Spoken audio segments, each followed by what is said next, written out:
Joyce, you've been very transparent, and I think that is such a foundation of what your ministry is built on, just integrity and transparency, showing who you are and what has God done through your life. But it can't have always been simple to share some of the things that you've shared. So why have you felt that it's so important that you want to go to some of these deep, once very painful places to share with people? Bem, antes de tudo, Ginger, eu realmente creio que Deus deu a mim o dom de ser bem aberta. Minha personalidade sempre foi de uma pessoa muito direta, então creio que parte disso talvez se deva à minha personalidade, mas outra grande parte tem a ver com o dom que Deus deu a mim. E realmente creio que Ele deu esse dom a mim para as pessoas, porque as pessoas precisam ter esperança. Elas realmente precisam saber que alguém conseguiu, de fato, superar seus problemas e principalmente o tipo de problemas que passei, que no meu caso foram sexuais, verbais e até mesmo alguns abusos físicos. Mas existe todo tipo de problema que pode acontecer com as pessoas que as machucam. Uma das coisas realmente importantes, e eu quero que toda pessoa que esteja assistindo a este DVD entenda isso, é que Deus se importa com você. Saiba, se você está sofrendo, Deus se importa. Ele quer consolar você, Ele quer curar você, Ele quer tomá-lo por completo. Por isso, não temos de comparar nossas bênçãos com as outras pessoas, nossas provações e tragédias com a de outras pessoas também. Creio que o coração de Deus está voltado para curar as pessoas e vê-las saradas e vivendo a vida que Jesus morreu para que elas tivessem. E assim creio que Ele me deu a graça de compartilhar abertamente. Sabe, existem poucas coisas sobre as quais tenho dificuldade de compartilhar nesse testemunho. Foram um pouco difíceis para mim, porque algumas delas são tão cruéis e elas soam tão mal que até mesmo dizer essas coisas em alguns casos foi difícil, porque quando digo que meu pai abusou sexualmente de mim, não soa muito bem, quero dizer, soa mal, mas não soa nem de longe tão mal quanto dizer, bem, na verdade, ele me estuprou. And for you to say that, to use that word raped, is something that you've really just come to more recently, isn't it? You haven't... Eu nunca a usei antes, e esta foi a primeira vez. Desta vez, quando compartilhei o meu testemunho, foi a primeira vez que eu até mesmo pensei nesses termos. E eu pensei que, de fato, ele não me forçou fisicamente, mas através de manipulação, de mentiras, medo e ameaças. Mas, ainda assim, eu fui forçada. Então, de acordo com a definição do que é um abuso, que é quando alguém usa você sexualmente contra a sua vontade, porque com certeza não era algo que eu queria que ele fizesse, então posso dizer que o meu pai me estuprou inúmeras vezes, creio que provavelmente foram pelo menos 200 vezes, no mínimo. E assim, quando eu penso no que Deus pode fazer em nossas vidas, e quando vejo a situação em que eu estive para onde Deus me trouxe agora, quero dizer, estou disposta a compartilhar isso com qualquer pessoa, se isso der a ela esperança de dizer, quer saber? Se Deus ajudou você a passar por isso, então acredito que Ele pode me ajudar também. Fui abusada sexualmente, mentalmente, emocionalmente e verbalmente pelo meu pai, desde quando consigo me lembrar, até que finalmente saí de casa, aos 18 anos. Abuso significa ser mal usado, usado de maneira imprópria, ser gasto ou ser desperdiçado. Usar algo de tal maneira a causar dano ou prejuízo, ou ser tratado com crueldade. As pessoas que nos assistem ou estão aqui hoje podem ter sido abusadas sexual, emocional, mental, física ou verbalmente, mas todo tipo de abuso é prejudicial.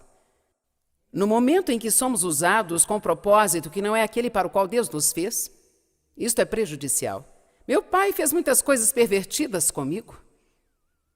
E acredite em mim quando eu lhe digo que vou lhe contar apenas algumas delas. Há outras, mas seria desagradável demais para mim falar sobre elas diante de uma multidão como esta. Ele me fazia olhar pelo buraco da fechadura enquanto ele e minha mãe faziam sexo e depois eu tinha de lhe dizer o que havia sentido com aquilo. Se eu entrasse num lugar onde ele estivesse sozinho, ele tocava no próprio corpo e me mostrava suas partes íntimas, como se aquilo pudesse excitar-me. Sempre que tinha uma oportunidade, me agarrava em lugares fechados, por isso eu detestava entrar onde ele estivesse. Então, sempre quando eu estava em casa, meu maior objetivo era ficar fora do espaço onde ele estivesse. Se ele fosse para a garagem, no subsolo, fazer alguma coisa, ele me dizia para esperar 5 ou 10 minutos e depois ir até onde ele estava. E agir como se eu estivesse procurando por ele. E então me molestava naquelas situações, me tocando e me fazendo tocá-lo também. Eu vivia constantemente com medo de que minha mãe entrasse, nos surpreendesse e culpasse a mim. Quando ele saía de carro, me dizia para pedir para ir com ele na frente da minha mãe, e ele diria não, mas eu insistiria até que ele finalmente concordaria em deixar que eu fosse. Então é interessante porque ele fazia as coisas, armava tudo para parecer que eu era culpada. Eu, é claro, não queria ir porque sabia o que iria acontecer se eu fosse, mas eu tinha de fazer o que ele mandava. Minha mãe ia ao mercado todas as sextas de manhã, então eu queria muito ir com ela, mas ele me fazia pedir para ficar em casa. Ou dar uma desculpa para não ir com ela. E então, enquanto ela estava fora, ele me estuprava. Quando íamos nadar, tinha que pedir para ele me ensinar para que ele pudesse me levar para a água e me tocar com suas mãos. Não havia nenhum lugar onde eu me sentisse segura enquanto crescia. Creio que sequer podemos imaginar o dano que isso causa a uma criança, porque as crianças, antes de tudo, deveriam se sentir seguras. Eu nunca me senti segura e sei que muitos de vocês passaram por esta mesma experiência. Para alguns de vocês, eu estou apenas contando a história da sua vida. Ele queria que eu convidasse as amigas da escola para ele molestá-las na minha casa. Eu tentava dar desculpas para livrá-las, mas ele abusou da menina que morava ao lado da nossa casa algumas vezes. Éramos amigas, me lembro de meu pai fazendo com que eu levasse para um lugar onde pudesse estar a sós com ela. E depois ele me mandava sair para outro lugar, enquanto ele a molestava. Então, eu ficava profundamente envergonhada e constrangida. Eu sentia vergonha de mim, eu sentia vergonha dos meus pais, eu sentia vergonha do que eles faziam. E foi somente quando me tornei adulta que entendi o problema da vergonha. Quando você sente vergonha do que você é, isto envenena todos os seus sentimentos e atos. E eu sou extremamente grata porque a palavra de Deus diz que em lugar da vergonha, o meu povo receberá dupla honra. Haverá porção dobrada de recompensa para o meu povo. Se você foi criado corretamente, deveria ir até seus pais e beijá-los 3 vezes ao dia. Se você foi criado do modo certo, ainda que remotamente, só um pouquinho. Amém? O abuso sexual é tão humilhante que ninguém fala sobre isso. Ninguém quer falar a respeito. Depois que meu pai abusou da minha amiga, a gente se encontrava e não queríamos sequer falar sobre aquilo, porque quando eu penso no que aconteceu, isso me faz coçar a cabeça. E penso, isso é uma coisa tão singular, é uma coisa tão terrível que ninguém sequer sabe como falar a respeito. Na escola eu fingia ter uma vida normal, mas me sentia sozinha o tempo todo. Eu me sentia diferente o tempo todo. Sentia que nunca me encaixava. Não conseguia fazer amizade com ninguém, nunca tinha permissão para participar de nenhuma atividade na escola, nunca podia ir a um jogo, nenhum tipo de atividade esportiva, não podia fazer parte de nada. Eu tinha minutos exatos para chegar em casa, porque meu pai sempre suspeitava que eu podia estar fazendo algo com algum garoto. É interessante o fato de que a culpa sempre gera suspeitas. Eu não tinha amigos e, é claro, nunca tinha permissão para namorar, eu nunca ia a uma festa. Meu pai não quis comprar um vestido de formatura para mim, nem um anel de graduação ou álbum de formatura. Tudo era desperdício de dinheiro e estupidez. Então eu tinha que tentar explicar para minhas amigas porque eu nunca podia fazer as coisas que elas faziam, nunca ia a um evento, nunca ia a algum lugar, não podia comprar um anel de formatura, fazer isso ou aquilo. E assim era só mais fingimento e mais invenção de histórias. E era simplesmente terrível, absolutamente terrível. Lembro-me de uma ocasião em que eu era muito jovem e fizeram uma festa de Halloween na escola. Minha mãe não sabia fazer nada melhor, não tinha dinheiro, então comprou para mim uma máscara de borracha horrorosa. E quando todas as outras garotinhas apareceram, as mães haviam feito fantasias de princesas para elas. Elas eram pequenas fadas e tinham todas aquelas roupas de organza. E estavam tão lindas. E eu com a máscara de lobo. Me lembro de que eu fui esconder no canto do pátio da escola porque eu me sentia terrível. Por causa da minha aparência interessante, as coisas das quais você se lembra. E eu me lembro de estar no canto daquele pátio sozinha com aquela velha máscara de lobo. Acho que era mais ou menos assim que eu me sentia, como se todas as outras meninas fossem princesas e eu lobo. Eu tinha um terrível e vergonhoso segredo que me consumia. Sabe, Ginger, falo muitas vezes sobre o medo e creio que uma das coisas mais prejudiciais para mim foi o fato de que eu simplesmente não consigo me lembrar, na minha infância, de não ter tido medo. Help us understand what that was like, because there are so many people who are trapped in that now. And what's an example that you can give as that young woman trapped in that lifestyle? Nunca me sentia segura. E creio que você sabe. As mulheres, principalmente, precisam se sentir seguras, elas precisam ser cuidadas. Eu não me sentia segura. Por exemplo, meu pai trabalhava à noite, então ele ia trabalhar por volta das 3 da tarde e voltava por volta da meia-noite. E se eu estivesse acordada e ouvisse a chave dele girando na porta da sala, sentia aquele medo terrível, porque eu nunca sabia o que ele ia fazer. Todos os sábados à noite ele saía e ficava muito, muito embriagado. Essa era a sua grande diversão, nos fins de semana. Ele terminava a semana de trabalho na sexta e todos os sábados à tarde, no começo da tarde, ele saía e começava a beber. Depois ele voltava para casa entre meia-noite e 4 ou 5 da manhã. Algumas vezes ele voltava para casa e simplesmente ficava satisfeito em comer e ir para a cama, mas muitas outras vezes ele entrava e se minha mãe ou alguém fizesse alguma coisa que o provocasse, havia surras, gritos, brigas, palavrões, ofensas. Uma vez eu me lembro de que eu e minha mãe tivemos que, literalmente, fugir de casa e nos esconder dele para impedir que ele nos machucasse. Então, e especialmente com ele, mesmo nos dias ditos como dias bons, dias em que não havia algum tipo de abuso sexual ou dias em que ele e minha mãe não estavam tendo algum tipo de problemas, aquela atmosfera em que vivíamos era simplesmente carregada de muito medo, porque você nunca sabia o que esperar. Não havia estabilidade. Sim, não havia estabilidade, então você nunca sabia o que poderia provocá-lo. Você podia fazer alguma coisa e ele não criar problema com aquilo, mas, dependendo do humor dele, aquilo poderia deixá-lo louco. Assim, basicamente, eu vivia em uma atmosfera muito controlada. Eu quero dizer, uma atmosfera. Ele era muito controlador, como eu sempre digo. Assistíamos ao que ele queria na TV, levantava quando ele queria, deitava quando ele ia se deitar, decidia quais seriam as refeições e você tinha de comê-las. E acho até mesmo que uma das coisas que foram muito prejudiciais para mim sobre o abuso era que ele me pedia. Isso parece cruel, mas quando eu era apenas uma garotinha com 8 ou 9 anos de idade, ele me dava pornografia para ver. E depois ele me pedia para dizer o que eu havia sentido. Bem, se eu não dissesse o que ele queria ouvir, ele ficava furioso.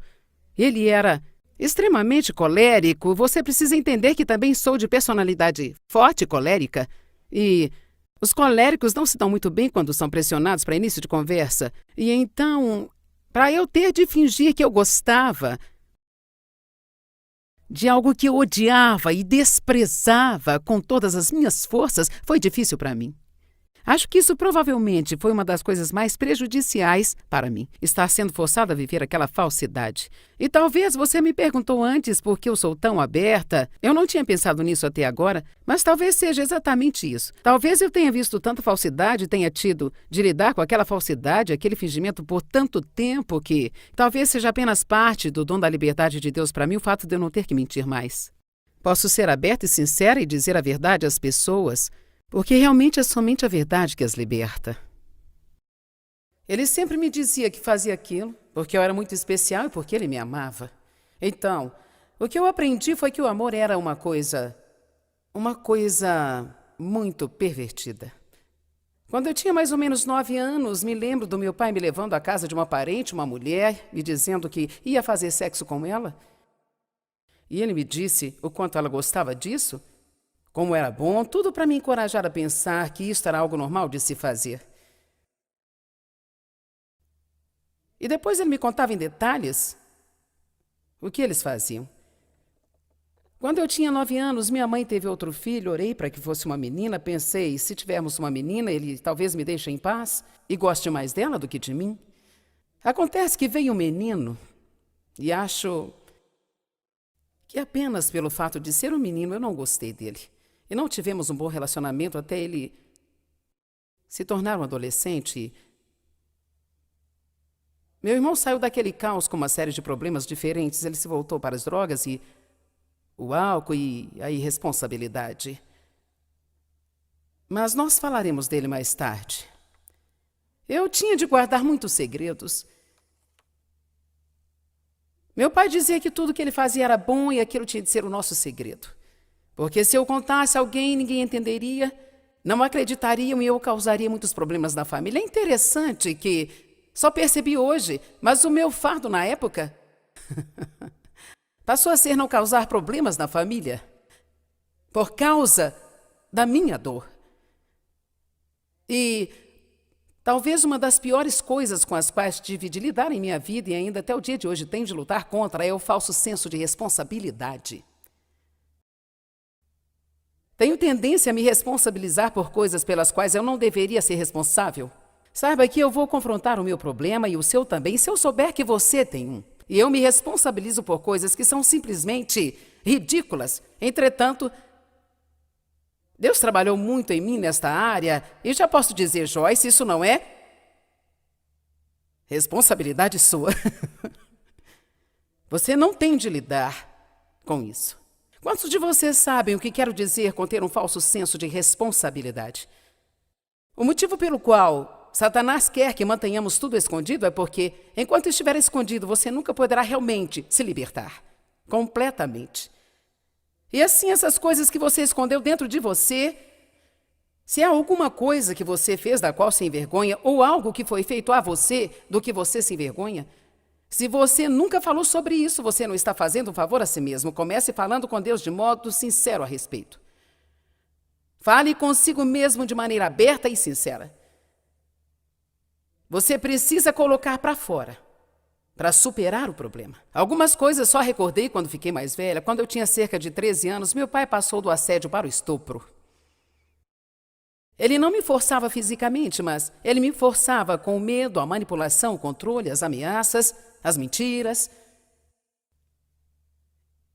E quando eu estava preparando este testemunho, desta vez foi interessante para mim, porque em todos estes anos falando sobre isso, nunca usei a palavra estupro. E quando eu a disse pela primeira vez, há 3 semanas, quando me preparava para hoje, ela soou muito violenta, até para mim, porque eu sempre disse abuso sexual, mas realmente creio que Deus colocou isso em meu coração, porque acho que ficamos anestesiados para a palavra abuso sexual.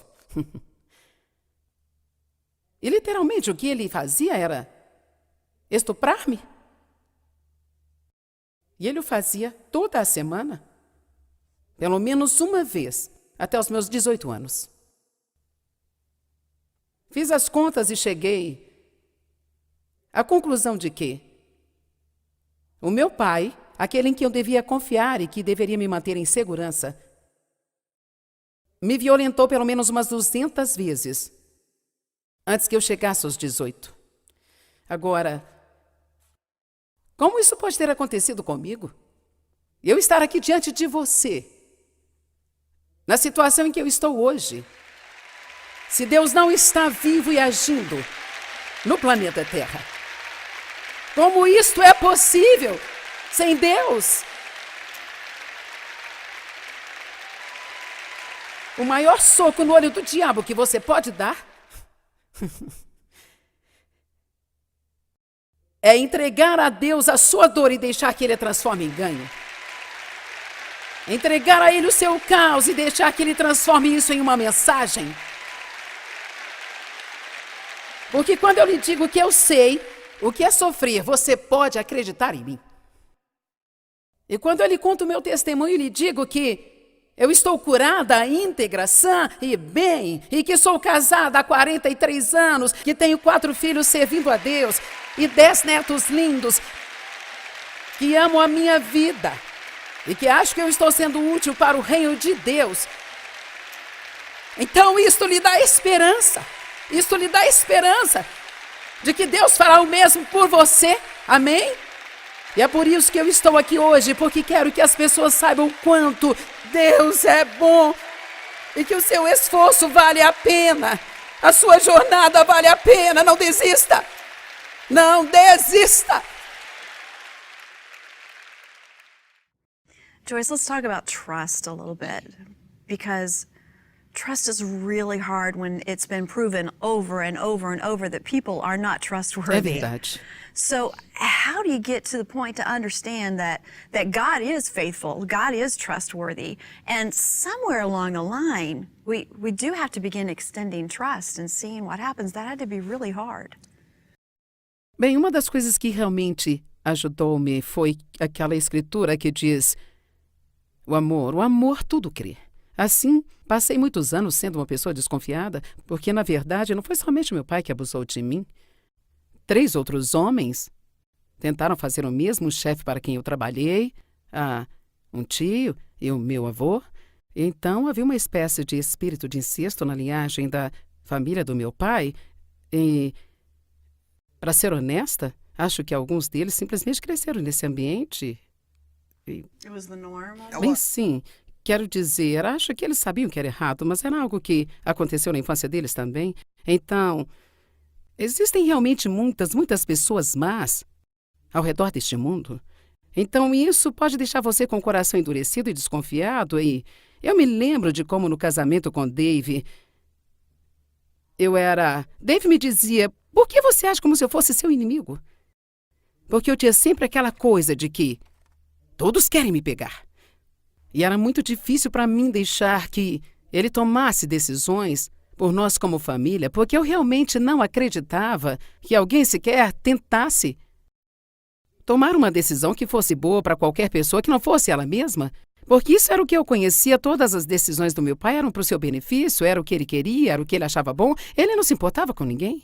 Eu tentava trabalhar toda essa coisa com Deus, o Senhor colocou algo em meu coração e eu dizia: como posso confiar em Dave depois do que os homens fizeram comigo? Embora Dave não tenha feito nada, como posso confiar nos homens? E Deus colocou em meu coração: não estou lhe pedindo para confiar em Dave ou em qualquer outro homem, mas para confiar em mim, com eles. Yeah. You've spoken a lot about secrets and the danger of secrets. Even after all these years, are you finding that God is still continuing that healing in your life and bringing things to the surface that you don't have to live in those secrets anymore, giving you new freedom all the time? A questão do segredo é que ele te mantém presa. E acontece uma tremenda libertação quando você o compartilha. Digo às pessoas que é maravilhoso se você puder encontrar alguém que você ama, com quem você se importa, um líder espiritual, um amigo, um membro da família com quem você possa se abrir, mas a questão é que se você não tem absolutamente ninguém, você pode se sentar em uma cadeira exatamente como estou sentada agora e você pode falar em voz alta com o seu Pai Celestial e pode dizer a Ele: não tenho ninguém agora com quem eu sinta que possa falar, mas eu vou falar abertamente contigo. Você não está dizendo a Deus nada que Ele já não saiba, mas precisamos colocar para fora. Às vezes precisamos dar voz à feiura da coisa, entende? Uma certa vez eu estava olhando para mim no espelho dizendo: quer saber, Joyce? Você nunca teve pais de verdade que souberam como amá-la. Eles tinham problemas, não sabiam como amá-la corretamente e... Então, Joyce, você nunca terá isso. Então, você precisa entender e prosseguir. Qualquer pessoa que tenha sofrido abuso pode recuperar-se completamente. Agora, coisas que eu nunca terei e que, com certeza, eu gostaria de ter tido. Nunca saberei como é ter um pai maravilhoso. Nunca saberei o que é poder me sentar no colo do meu pai, colocar os meus braços ao redor do seu pescoço e simplesmente ganhar um abraço sem medo de que isso se transforme em outra coisa. Nunca poderei estar sofrendo e pedir a ele para vir tomar um café comigo, lhe contar o que eu estou passando e ver que ele realmente se importa. Nunca terei isso. Nunca terei uma mãe que realmente possa ser o que uma pessoa precisa como mãe. Minha mãe ainda está viva e é uma doce senhora, mas ela também ficou tão confusa com o abuso em nossa casa que ela simplesmente não tinha a personalidade certa ou a coragem para fazer alguma coisa a respeito. Então, olho para ela e eu penso assim, sabe, você nunca teve uma vida realmente. Então é triste o que o diabo rouba das pessoas. Minha mãe teve um colapso nos nervos por ignorar a situação em nossa casa e ainda, até o dia de hoje, embora ela seja uma mulher doce, não seja doente mentalmente, ela não está com as emoções em ordem e, portanto, ela tem um distúrbio de ansiedade que... Então, este é exatamente o tipo de situação que eu tenho quando estou sofrendo. Não tenho uma mãe e um pai que eu possa ir e dizer: puxa, mãe, eu gostaria de jantar com você e falar o que está acontecendo na minha vida, mas eu não posso fazer isso. Mas eu tenho algo melhor.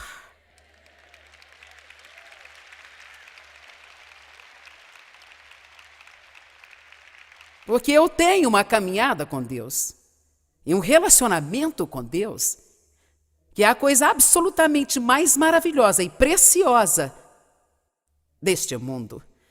E a Bíblia diz no Salmo 27:10, ainda que me abandonem pai e mãe, o Senhor me acolherá, ou seja, eu tomarei você e o adotarei e farei de você o meu próprio filho. Amém? Todo sábado à noite, desde que consigo me lembrar, meu pai saía e se embriagava, quero dizer, se embriagava mesmo, ficando bêbado como um gambá. E aí ele ficava muito mais cruel do que o normal. E muito frequentemente ele voltava para casa zangado e violento. Se minha mãe dissesse ou fizesse alguma coisa, uma pequenina coisa, que o desagradasse, ele batia nela e lhe dava tapas. Houve vezes em que eu a encontrei. Me lembro de uma vez em que a encontrei no chão do banheiro de manhã, totalmente espancada. Ele usava linguagem obscena constantemente. Até o dia de hoje não suporto xingamentos, eu detesto. Eu fui xingada tanto que simplesmente desprezo isso. Ele não me batia tanto fisicamente, mas ele sempre ameaçava, colocando o punho no meu rosto toda vez que eu fazia algo que ele não gostava. Aquela ameaça estava ali, bem perto de mim. E ainda hoje não suporto se alguém coloca as mãos perto demais da minha face. É como: não faça isso. Ele era controlador. Tudo era do jeito dele. Ele era muito exigente, ele humilhava minha mãe durante todo o tempo. O fato dela nunca ter confrontado meu pai e ter se acovardado diante desse tratamento. Espero que algumas pessoas que estão aturando esse tipo de coisa, isso teve um profundo efeito negativo em mim. Quero dizer que seus filhos aprendem mais apenas observando como você lida ou não lida com as coisas do que qualquer coisa que você diga a eles. Por minha mãe ter se acovardado diante daquele tratamento me afetou e eu cresci desprezando a fraqueza, porque eu odiava o fato da minha mãe ter sido fraca demais para lidar com meu pai. Então eu decidi que eu nunca seria fraca. Além de ser abusada, meu pai era simplesmente mau. Ele controlava tudo, tínhamos de gostar do que ele gostava, deitar quando se deitava, levantar quando se levantava, assistir o que ele queria na televisão. Tínhamos de comer o que ele gostava e até rir das suas piadas sujas. Ele estava zangado na maior parte do tempo e tínhamos medo de que ele se zangasse conosco. Essa é outra coisa contra a qual tenho que lutar. Se estou perto de alguém, e se alguém está próximo de mim, se ele parecia zangado, eu me pergunto automaticamente: o que eu fiz? Eu tenho que falar para mim mesma e dizer: calma, calma, calma. Veja, isso é o que é maravilhoso em Deus. Você tem uma opção. Você não tem simplesmente de reagir. Você poderia se pegar reagindo com base no passado, mas agora você pode agir com base na palavra de Deus. Deixe-me lhe dizer algo. Não importa quem somos, todos falamos com nós mesmos. Mesmo que você não esteja reagindo a algum tipo de abuso ou trauma, Ainda reagimos de maneira estranha às coisas e temos que aprender não apenas como agir, mas como reagir.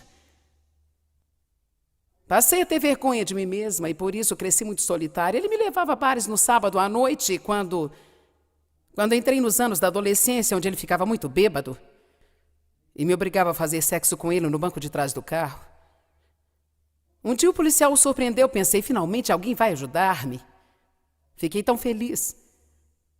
Mas ele e meu pai conversaram do lado de fora do carro por algum tempo e meu pai me disse, eu disse que você é minha prima e ele prometeu nos deixar ir se eu deixar que ele faça sexo com você, então vai ter que ser assim, porque, do contrário, vamos acabar indo para a cadeia. Graças a Deus, o policial recebeu um chamado pelo rádio e eu me livrei dessa. Algumas vezes eu tentava contar para os parentes, mas eles não acreditavam porque não queriam se envolver. Uma vez minha mãe foi para o hospital e eu escrevi uma longa carta para o meu pai, dizendo a ele o quanto eu me sentia suja e quantos banhos eu tomava por dia tentando me livrar daquele sentimento. Foi preciso reunir toda a coragem possível para lhe escrever uma carta pedindo que parasse com aquilo. E ele trabalhava à noite, voltou para casa por volta da meia-noite. Ele entrou no meu quarto nervoso, gritando, esbravejando. Eu, por medo, acabei pedindo desculpas, dizendo que eu não deveria ter escrito aquela carta. E depois de ter tentado recorrer a tantas pessoas e ficou claro que ninguém me ajudaria, nem a polícia, nem meus parentes, nem ninguém me ajudaria, eu não consegui fazê-lo parar com aquilo, eu me conformei e pensei, vou sobreviver. Uma das coisas de que me lembro e que foi provavelmente uma das mais nojentas para mim, foi quando passei a ter a idade de aprender a dirigir. E meu pai me levava aos sábados à tarde para aula de direção. E entre todos os lugares ridículos que ele me levava para fazer o que ele queria fazer comigo, ele me levava para o cemitério. E era ali que ele fazia sexo comigo, no carro. E se alguém parasse, tínhamos de sair do carro e fingir que estávamos olhando os túmulos. Isso era triste, triste, triste, triste, triste. Ele trabalhava à noite, eu estava na escola em tempo integral nesse período e só tinha de lidar com ele nos finais de semana, mas eu odiava os verões, eu mal podia esperar para voltar à escola. Em muitas manhãs ele me despertava e me tocava por baixo das cobertas. Na verdade, meu pai não tinha um problema comigo apenas, ele tinha problemas com muitas mulheres. Havia muitas, muitas mulheres com quem ele se relacionava. E ele era muito, muito triste. Somente 30 anos depois que tudo isso aconteceu, foi que finalmente minha mãe conversou comigo a respeito. E ela disse, sinto muito pelo que eu deixei seu pai fazer com você, mas a verdade é que eu não poderia enfrentar o escândalo. Ela me disse, eu não sabia o que fazer, eu não sabia como apoiar você e o seu irmão, eu não. Minha mãe vivia em uma fazenda no interior, meu pai também, ela se casou aos 17 anos. Me disseram que ele havia batido nela uma vez antes de se casar, então você pensa, isso lhe daria uma pista, mas as pessoas às vezes estão tão desesperadas por amor que fazem coisas que não têm sentido algum. Amém? Então, sabe, não estou zangada com ela. Não estou zangada com ninguém, mas quando tive os meus próprios filhos, realmente foi difícil demais para eu entender como minha mãe pôde não ajudar-me naquela situação. E então, para ser sincera, cheguei a um ponto em que ficou mais difícil porque eu sentia mais ressentimento contra ela do que contra o meu próprio pai, porque eu sabia que ele era um homem problemático. Eu não sabia naquela época, quando criança, mas aprendi nos últimos anos, através da palavra de Deus, que pessoas feridas ferem pessoas, e até soube que ele havia crescido em uma atmosfera de incesto em sua própria família. Então, ele estava desempenhando um comportamento aprendido. É mais fácil perdoar as pessoas se você puder entender que algo está errado com elas também, sabe? Fico feliz em dizer que Deus me deu graça para perdoar o meu pai completamente, 100%. Levou algum tempo, mas eu consegui.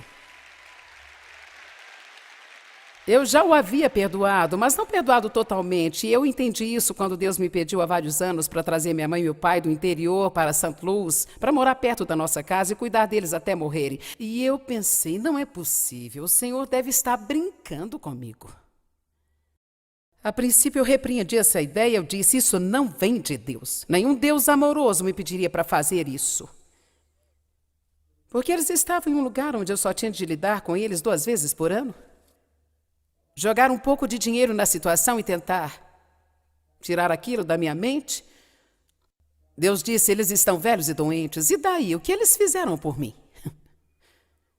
E sabe o que ele disse? Você respira. Eles se uniram e lhe deram uma vida. E isso foi difícil para mim. Meu Deus, isso foi difícil. Mas naquela altura eu tinha experiência suficiente para saber quando Deus estava tratando comigo e que Ele nunca nos manda fazer nada se aquilo não for cooperar para o nosso bem. Lembre-se disso. Deus nunca lhe pedirá para fazer alguma coisa se isso não for cooperar para o seu bem. When you've shared your testimony, it's very easy to hear the fact that feeling of isolation and abandonment is very important, not only because of what your father did, but because of your mother's response or lack of response. É verdade. So how were you able to work through that and not have those abandonment feelings just continue throughout your life and all your different relationships? Bem, qualquer pessoa que está sendo maltratada, seja uma esposa que é espancada, ou um cônjuge que está sendo infiel, pais que não amaram adequadamente ou lhe fizeram sentir que eles não queriam você, há até pessoas que foram adotadas e que se sentem assim, elas não entendem, elas não sabem porque seus pais naturais não as quiseram e, sabe, elas podem até passar por muitas coisas assim. E uma das coisas tão lindas sobre o relacionamento com Deus é que Ele é o Deus de toda consolação. E então, isto é realmente algo sobrenatural que vai além da sua mente. Quando você entra em um relacionamento com Deus, Ele começa a consolar você na sua vida. O importante é ter a sua mente renovada. Realmente não importa o que Deus pode fazer por você. Você precisa aprender a pensar diferente. Quero que todos entendam isso. Não importa o que Deus possa fazer por você, você precisa aprender a pensar diferente. Romanos 12, 1 e 2 nos diz que Deus tem um bom plano para a sua vida, mas nunca vamos experimentá-lo se a nossa mente e a nossa atitude não forem renovados pela palavra de Deus. E assim, todos esses sentimentos mudarão à medida que estudar a palavra. E não apenas estudar, mas gastar tempo com Deus, sabe? As pessoas me perguntam o que fazer quando passar tempo com Deus. Não se trata de uma fórmula do que você deve fazer, trata-se de dedicar um tempo a Deus. Se você nada fizer e se sentar no quarto e chorar e disser a Deus, preciso de ti, ainda é muito valioso porque penso que honramos a Deus com esse tempo que nós dedicamos a Ele. E então, coisas diferentes acontecem nesse momento, você ora, estuda, canta, chora, você pensa, mas esse tempo com Deus é importante. À medida em que você estuda a palavra e passa tempo com Deus, pouco a pouco, de glória em glória, todos esses sentimentos tão ruins desaparecem. Agora, se você está em uma situação de abuso, precisa tomar uma decisão. Perdoar uma pessoa não significa necessariamente que você precisa ficar em uma posição em que está sofrendo abuso e espancamento. Por minha mãe não saber como lidar com meu pai, a maneira como ela lidou com aquilo foi simplesmente não lidando. Ela não sabia o que fazer, eu acho. Então, certo dia, ela pegou meu pai abusando de mim, ela o pegou na cama comigo e ela saiu de casa, voltou 2 horas depois e nunca mais disse nada a respeito por toda a vida, mas isto teve um efeito realmente muito, muito negativo sobre ela. E ela levou 30 anos, mas finalmente me disse o quanto sentia e que simplesmente não sabia como encarar a situação. Ela simplesmente não sabia o que fazer, na verdade. Naquele tempo, ninguém falava sobre estas coisas, então ela não sabia o que pensar, como lidar com aquilo, ou o que dizer, ou onde ir. Então, ela não lidou com o problema. E quando não lidamos com as coisas, elas acabam lidando conosco. Então, tive Tive de perdoar não apenas meu pai, mas tive de perdoá-la também e de perdoar algumas outras pessoas, porque recorri algumas vezes a outras pessoas e ninguém queria se envolver em uma situação como aquela. Nesse processo de cura, que é definitivamente um processo de superação de todos esses sentimentos errados, mais cedo ou mais tarde, Deus vai levar você ao ponto de precisar perdoar totalmente as pessoas que lhe feriram. E sei que de início isso parece impossível, parece ridículo, parece injusto, mas o ponto principal é que o melhor que você pode fazer é tomar a decisão de fazer o que Deus está lhe pedindo. E você começa com uma decisão. E uma das coisas que você faz é começar a orar pelas pessoas que feriram você. E você não tenta se vingar delas. Você as coloca nas mãos de Deus e não as coloca nas mãos de Deus assim, você vai ter que pagar. Mas você ora pela salvação delas e faz o que Jesus fez na cruz, onde ele disse, Pai, perdoa, pois eles não sabem o que fazem. Então é muito importante que você as perdoe. Embora seja importante para as pessoas que o feriram, é mais importante para você, porque essa falta de perdão é como um veneno, uma amargura na sua alma. E sua vida sempre será amarga até você se livrar dele. Quando trouxemos meus pais para St. Louis e compramos uma casa para eles, isso custou quase todo o dinheiro que nós havíamos economizado. Compramos carro, móveis novos, roupas novas, toda semana tínhamos que fazer as compras, tudo que estragava nós tínhamos que consertar. 3 anos se passaram. E parecia que não havia mudança alguma em meu pai. E àquela altura, meu pai tentava ir à igreja conosco de vez em quando nos feriados, mas ele ainda era mau como uma cobra.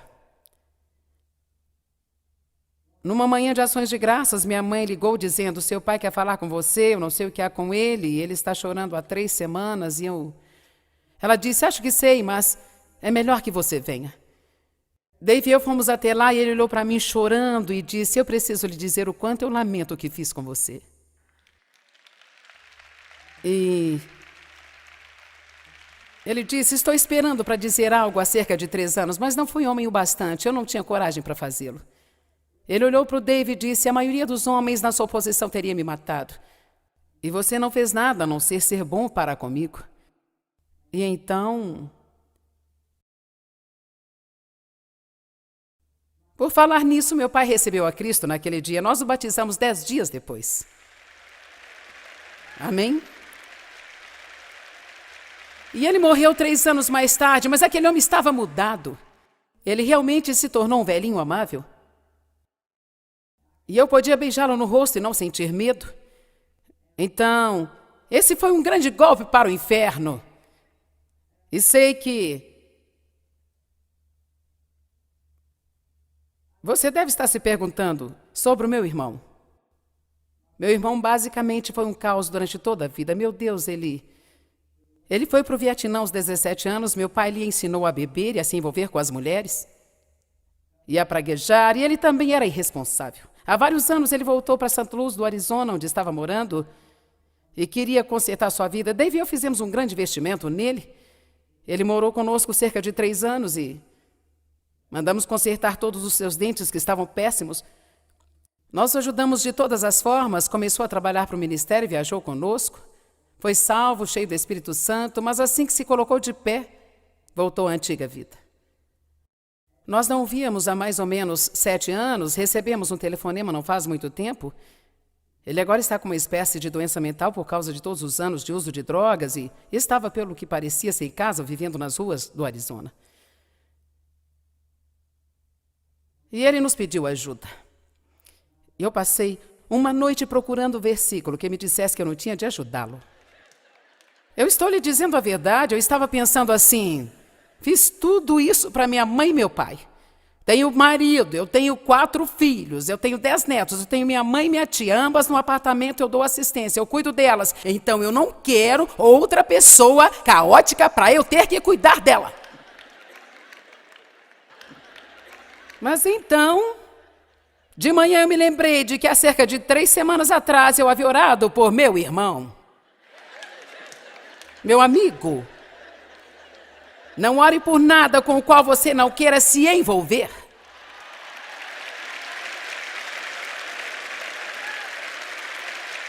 Eu orei por ele dizendo: ó Deus, ainda há esperança para o David. Oro para que tu coloques em um lugar onde ele se recupere totalmente das drogas e do álcool e que ele possa ter uma vida maravilhosa na tua presença. Então ele está em tratamento agora em um local cristão em Los Angeles e vamos ver o que acontecerá. Mas onde estava Deus em tudo isso? Falaremos a respeito. Eu nasci de novo aos 9 anos de idade. Na verdade, eu ia à igreja escondida com alguns parentes quando nós os visitávamos no interior. E meu pai sempre saía para se embriagar e eles estavam tendo um culto de avivamento no sábado à noite.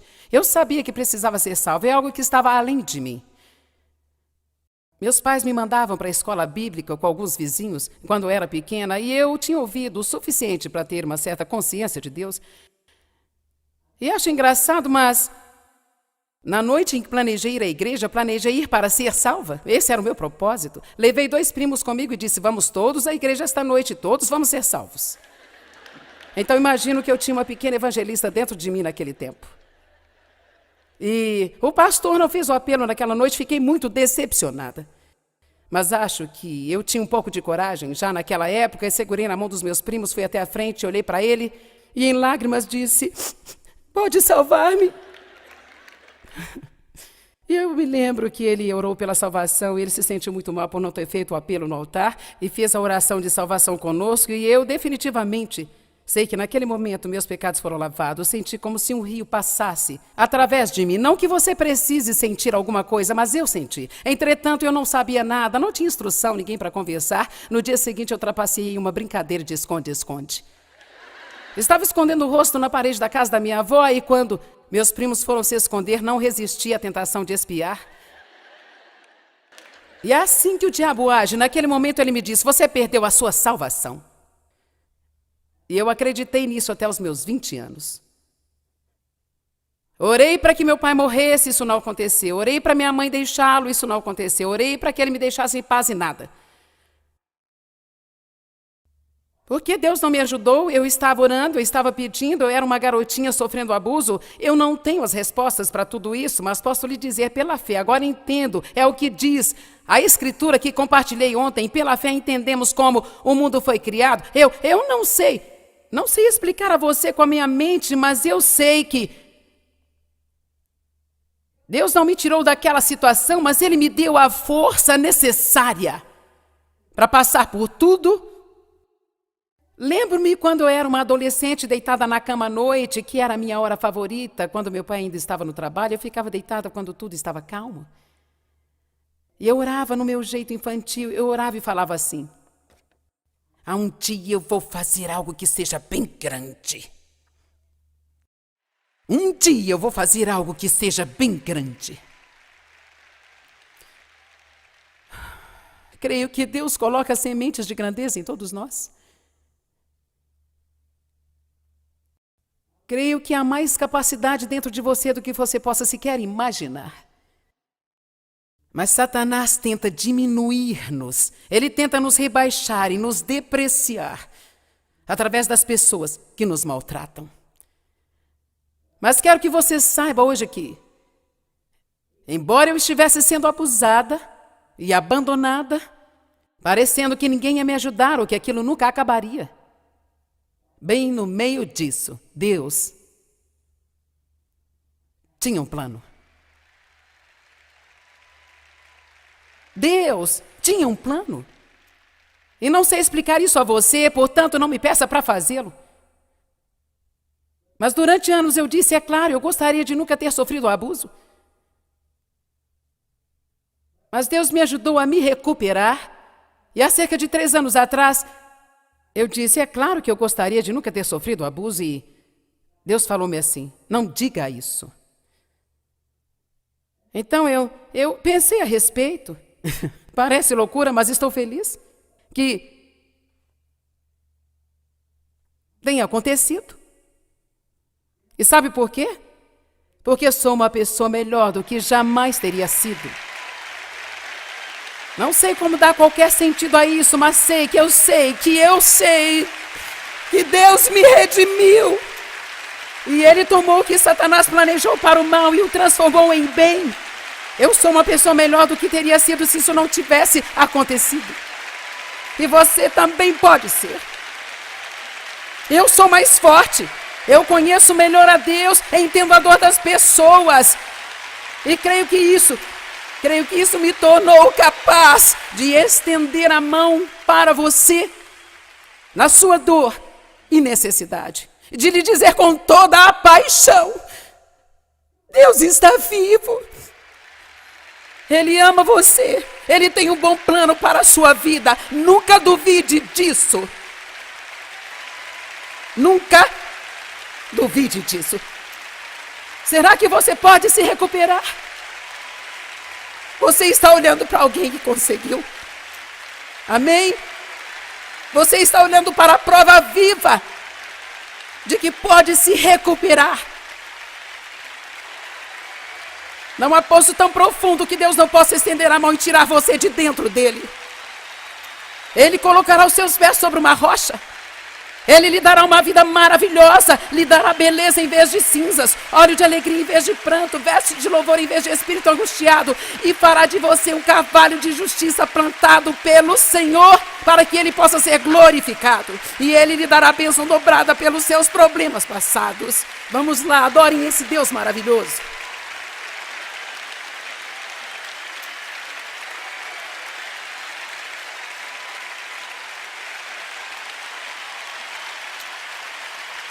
Aleluia. You know, when I listen to you share your story and I hear some of those details that you share, my heart breaks for the little girl that you were. And I see the woman of God that you are today and the healing that God has done. But I still think of all those people who are saying, but it won't work for me. I'm still in that place. I'm not going to receive the healing that God gave for Joyce. God loves Joyce in a different way somehow. So how do you bring people to that understanding that He does not respect anyone differently than another? He has that love for all of us. Bem sabe, se você está assistindo a esse DVD e pensando como a Ginger disse, talvez isso seja para Joyce e não para mim, quero lhe dizer que a fé é um passo. A fé é uma atitude. Então, se o que você está fazendo agora não está funcionando e talvez não esteja, caso contrário você não estaria nos assistindo, por que não dar este salto de fé e dizer, quer saber? Eu creio que Deus pode fazer isso por mim. Eu creio que Deus pode e fará algo por mim. Eu vou ter esperança. Eu creio que eu vou ter esperança que algo maravilhoso acontecerá em minha vida. E uma coisa que você pode fazer, ainda que você realmente não possa dizer agora que crê nisso 100%, você não precisa ser fingido com Deus. Leve o seu pequeno bocadinho de fé a Deus e diga, eu creio que tu existes, eu creio que tu te importas com as pessoas, estou tendo dificuldades em entender o amor. Ajuda-me a crer. Mas o que você pode fazer que o ajudará imensamente é você começar a confessar em voz alta o que você gostaria que acontecesse na sua vida, desde que esteja de acordo com a palavra. E você pode pegar versículos e você pode confessar o Salmo 27:10. Meu pai e minha mãe me rejeitaram, mas Deus me tomará e me adotará como seu próprio filho. E uma das coisas que aprendi recentemente, e até científica, nós acreditamos que existe algo no nosso modo de ser, isso foi provado cientificamente, que acreditamos mais no que nos ouvimos dizer de nós mesmos do que o que outra pessoa diz. Então, posso lhe dizer que Deus o ama? E você diz, não acredito nisso não. Mas se você começar a dizer cerca de 50 vezes por dia, em voz alta, Deus me ama, Deus me ama, Deus me ama, eu lhe digo que não passarão muitos dias até você pensar, bem, talvez ele me ame. Este é um princípio que apliquei na minha vida que teve muito a ver com a cura que Deus trouxe à minha alma. Porque a Bíblia diz, você precisa chamar à existência as coisas que não existem como se elas existissem. E se você é alguém que participa dos meus ensinos, sabe que o tema realmente central da minha mensagem é que você precisa começar a falar. E você precisa começar a confessar e entrar em concordância com Deus. Porque durante anos eu estava em concordância com o inimigo, embora eu sendo cristã, dentro da igreja, Eu dizia coisas do tipo: nunca terei ninguém na minha vida vai ser sempre um caos, se eu nunca tivesse sofrido abuso. Ana, autopiedade. Mas você precisa chegar ao ponto de dizer: quer saber, não posso fazer nada a respeito do que aconteceu comigo. Eu digo o tempo todo, sabe de uma coisa? Eu não tive um bom começo na vida, mas eu vou ter um tremendo final. E cada um de vocês pode ter o mesmo. Não importa como você começou, hoje, agora mesmo, é um dia de transição e mudança para você, onde você pode dizer: eu vou dar esse passo de fé e eu vou acreditar que, se Deus fez isso por outra pessoa, Ele fará por mim também. Well, then, would you pray with people so that they can begin taking those steps, not on their own strength, but in God's strength? Então, assim, eu oro para que você entenda que Deus ama você, independente do que possa ter acontecido na sua vida. Não importa quão fundo seja o poço onde você está, Deus o tirará. E Ele vai curar você. Deus renovará a sua mente através da palavra. Ele curará suas emoções. Ele o ajudará nas finanças, no físico, lhe curando. Ele pode lhe dar amigos, vida social correta. Deus pode ajudá-lo e Ele quer ajudá-lo. Não vai ser tão rápido, não vai ser tão fácil, mas é mais fácil do que ficar no cativeiro. Algumas coisas virão logo, outras virão mais devagar, mas uma coisa sobre a qual você precisa tomar uma decisão hoje é: vou dar um passo de fé e nunca vou desistir. Tome a decisão de que você não desistirá, porque Deus nunca desistirá de você. Se você for realmente sincero e realmente quiser essa restauração, esta cura na sua vida, então quero que você concorde comigo em oração hoje e creio que isso dará início a uma nova jornada em sua vida. Eu poderia acrescentar que alguns de vocês nunca receberam Jesus como Salvador. Então, para aqueles que nunca convidaram a Cristo para entrar em sua vida, eu gostaria de fazer uma oração curta, mas poderosa, pela salvação. Isso significa que vou fazer uma oração e você vai orar comigo, convidando Jesus para entrar na sua vida. Então vamos fazer esta oração de cura e restauração. Eu vou dizer algumas frases curtas e você orará após mim. Deus Pai, eu te amo. Jesus, eu creio em ti. Preciso de ti, Jesus. Creio que tu morrestes na cruz por mim. Sei que sou um pecador. Lamento pelos meus pecados. E peço que perdoe-me. Pagastes pelos meus pecados. Jesus, eu te recebo neste momento na minha vida. Eu me entrego a ti neste instante, eu me rendo a ti. Eu entrego a minha vida a ti. Toma-me assim como eu estou. E trabalha em mim e torna-me o que tu queres que eu seja. Creio que os meus pecados foram perdoados. Creio que eu fui salvo. Eu estou a caminho do céu e vou aproveitar esta jornada. Agora, Deus, eu entrego a minha vida a ti para que tu me cures. Peço a ti a completa restauração e a restituição de tudo que foi perdido em minha vida. Peço que o Senhor traga justiça à minha vida por todas as coisas que me feriram. E se eu feri alguém, eu oro, Deus, para que tu as recompenses por todas as coisas erradas que eu fiz a elas. Mostra-me se há algo que eu possa fazer para melhorar isso. Mas eu só posso através da tua força. Deus Pai, eu quero esta cura, mas sei que não conseguirei por mim mesmo.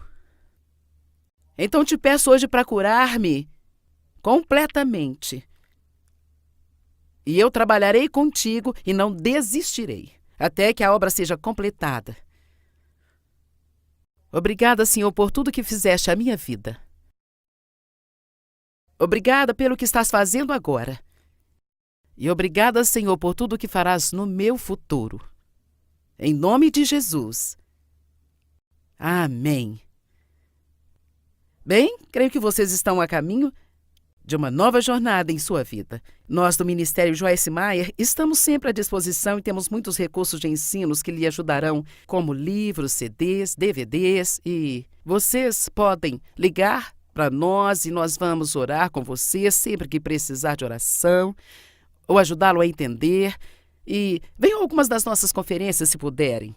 Acredito que será bom. Nós os amamos, nos importamos muito com você e quero encerrar com este versículo. Graças, porém, a Deus, que em Cristo sempre nos conduz em triunfo, como troféus da sua vitória. E por meio de todos nós, espalha e manifesta em todo lugar a fragrância do seu conhecimento. Deus vai curar você, depois vai usá-lo para curar outras pessoas. Deus o abençoe.